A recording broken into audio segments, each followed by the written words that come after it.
I was just a child. A poor, helpless child. What could I have done to deserve this? What did I do? Was this karma, or just horrible luck? I don't know. Okay, but what I do know is that it all started with the beast. I was young, maybe 8 or 10 years old. I was spending my time watching some small animals meander around my father's field. I did this for a while until something caught my eye. A small group of assorted rodents. They were huddled together, as if trying to keep warm. I got up and inched towards the band of animals. When I got closer, I nearly threw up out of shock. The poor creatures were covered in scars, open wounds, and matted fur. Some appeared as if they had been tossed in a fire, but they were all alive, and they were suffering. I looked away from the group for a moment to see that they were marching on a path made up of plants that had withered away. And my curiosity got the best of me. I went along the decayed path to find it led out of the field and deep into the woods. As soon as I stepped into the forest, I winced at the pungent, odorous smell of carrion and rotten flesh that was strewn about the path. I heard a whisper. It was a faint, ghastly voice that murmured in my ear, and it said only these words.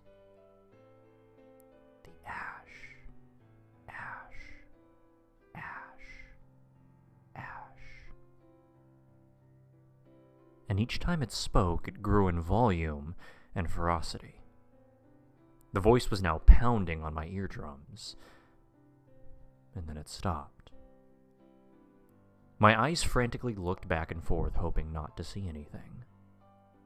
Something began tugging at my shirt. I flinched out of fear, but the invisible force kept tugging. It seemed almost as if it was doing so playfully.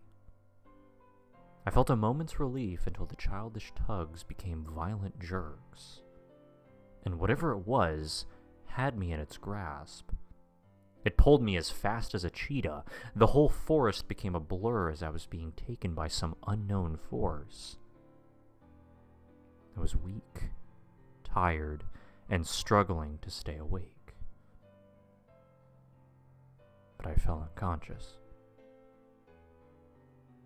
When I awoke, I was in a clearing surrounded by stunningly white trees. I looked down to my horror to see the ground thick with ash like the voice had told me. I struggled to get to my feet and leaned on one of the trees to support myself. My hand practically went through the tree as it fell to a pile of white soot. Out of the corner of my eye, I catch some slight movement. I quickly turn around to see nothing. My heart races like a rabbit's, and I slowly turn back and find myself face to face with two soulless pits engraved into a wooden face with mangled teeth.